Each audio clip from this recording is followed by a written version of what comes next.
I did notice that when Noel Lyles left, it was with a bag of 30 toilet rolls. No wonder he was moving at speed.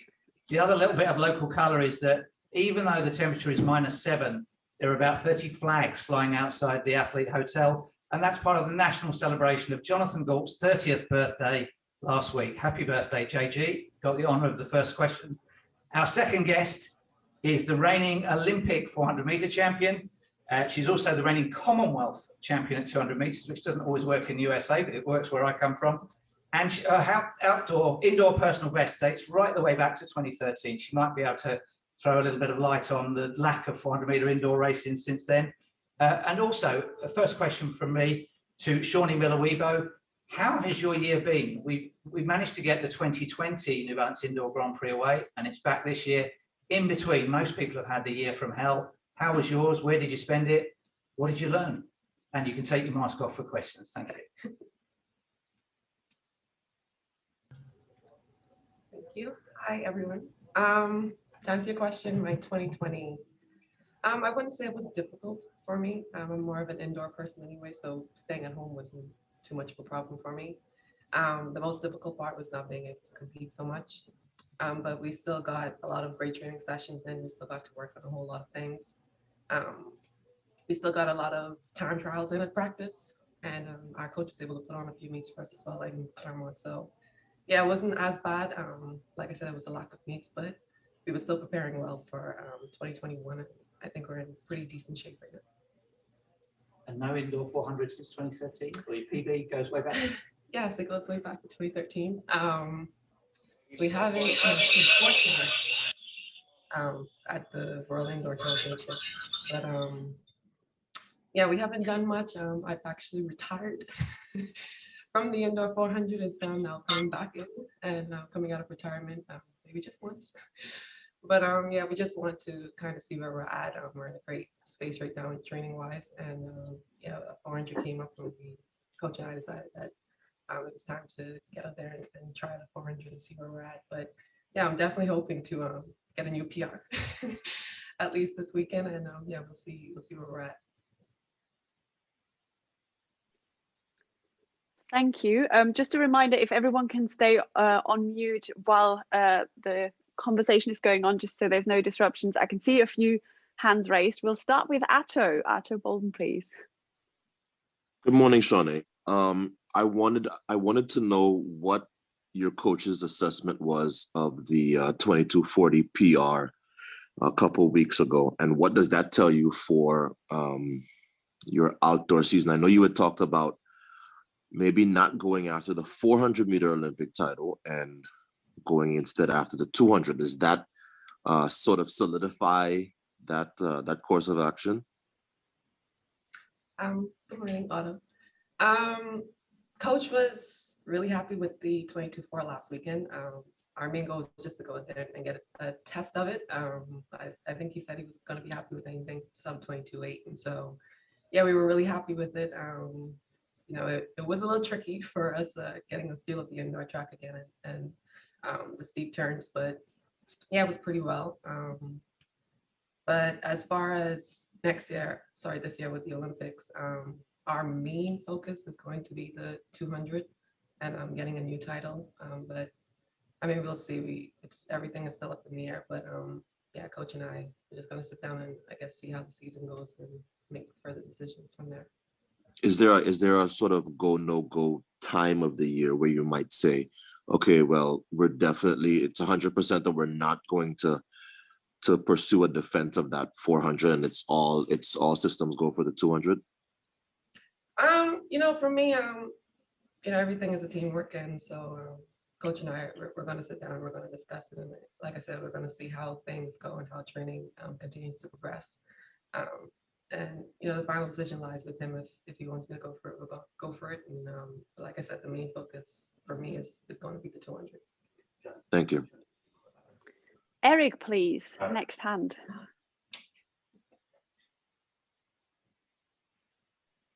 Sorry, Michelle, didn't unmute. Shaunae, Noah was talking about the fact that obviously you have the blessing of training in Florida, that you know that these pop-up meets can occur like a lot of them did. But from the end of those until until your brilliant performance at Arkansas, what are the areas that you feel like you grew the most or developed the most or really, really tried to fine tune the most between that limited outdoor schedule and coming back to Arkansas? Oh man, it was so many things that we've been working on. You know, we really took advantage of last season and really took advantage of trying to better ourselves in a lot of different areas. This year we've been working on our base and you know, getting a lot stronger, working out a lot harder in the gym, and you know, just trying to progress as best we could. But I've also been working on technique and trying to clean it up a bit. But yeah, we've been working on a few different things. Just like I said, trying to be an overall better athlete and work on the different areas that you don't pay too much attention of most of the time. Can I just remind everyone to mute themselves, please, so there's no echo?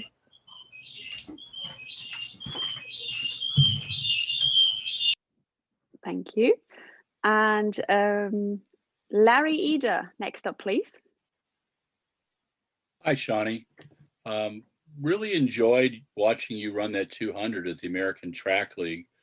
It looked like you were having some challenges on the turns. Can you just explain to your viewers and fans what are the challenges at a 200 meters on such a bank track? Yeah, it was actually very challenging.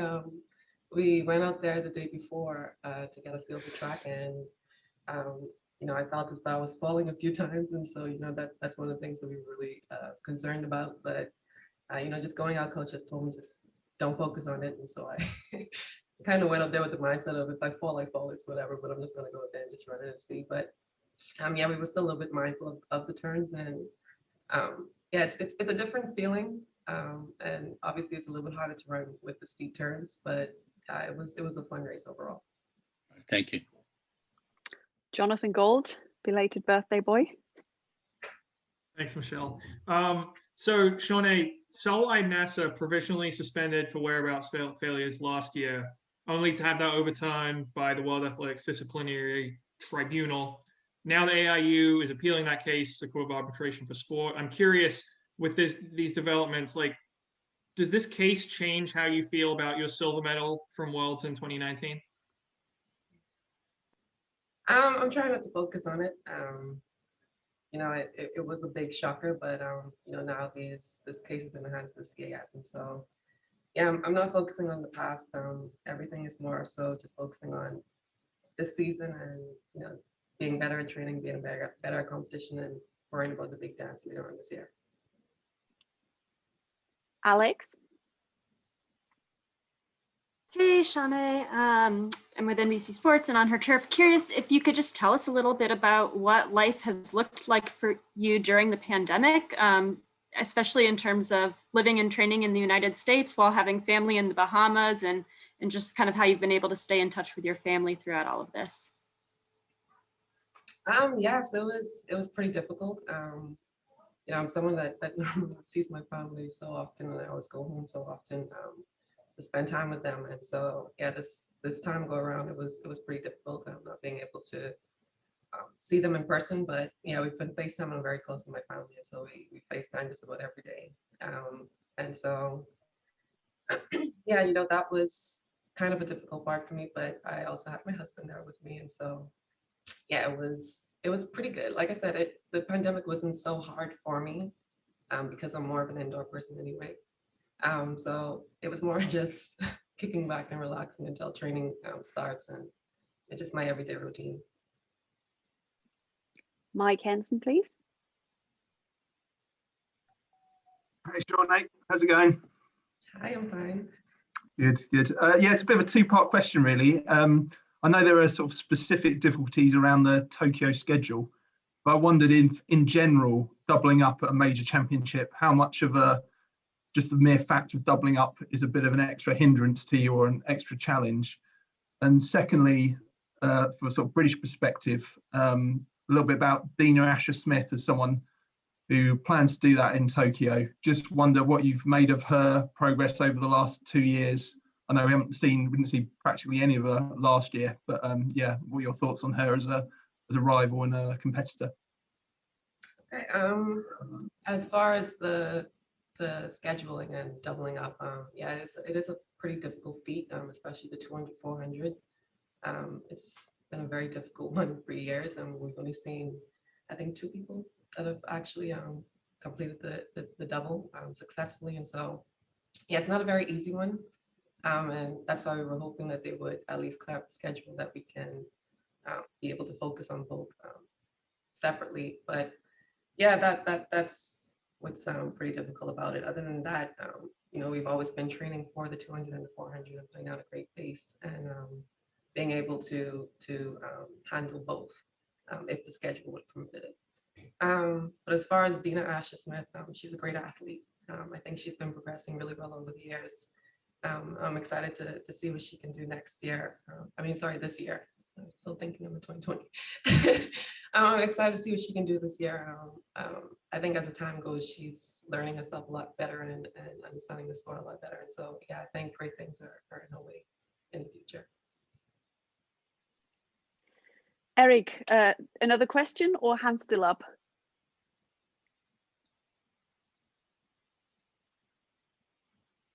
So, sorry, I didn't realize I took it down or I hadn't taken it down, but yes, I do. So thank you. My apologies. Shaunae, what would, I mean, especially, we know that it's going to be lower than your PB from years ago, but like, I mean, is this race for you more about feel and about execution, like not necessarily putting anything that resembles a number on it, just in terms of how you handle the curves and, and just really focus on the finer details as opposed to the end goal? Is that kind of what you want your biggest takeaway to be from this weekend? Yes, definitely. Like I said, everything is just a feeling right now. Just happy to take a break from training and be able to compete. But the main thing is just getting a feeling of where we're at. I know I haven't done a 400 in a very long time, and so I'm not quite sure how it feels. I can't remember. But today we're going to go get a feel of the track and I guess kind of get an idea of how we're going to run it and how we're going to execute it, and yeah, see from there. But I'd like to put down a great time, but I'm not going to put out times as far as what I want to run. It's just going out there, staying healthy, and giving out a great performance. I think Andrea gave her thumbs up. I did, sorry. So this is a little bit in line with what you were talking about when you first started this press conference about how difficult it was to not compete. So how much more importance do you put on a meet like this in terms of telling you where you are? And does this become that much more significant because there might not even be another big event like this until trials? Yes, definitely. And we're quite aware of that. And so, every time we get a chance to compete, it's an exciting feeling, thinking that we actually get a chance to compete. And, it's a great field that I'm competing against this weekend. And so, yeah, it's an amazing feeling, and we're going to definitely take advantage of it. And yeah, like I said, we're going with it to try and put down a great performance. What the time would be, I'm not sure. But we're definitely going to go out there and give it a good try. Conscious of time, there's a question from Larry Eder. Shaunae, I enjoyed watching you on the ATL, especially the exercises that you and Mikel do. Would you say your level of core fitness through the pandemic is higher than you have been in a normal season? I would say that, especially being that we were home. My husband actually put together an at-home gym, and so yeah, we were out there pretty much every day. And after each session, we would get in an ab session. And so yeah, I did. I think that's the most I've ever done abs in my entire career. And then follow up after Tokyo 2020, will we see you do a heptathlon? I would hope so. Cool. Cool.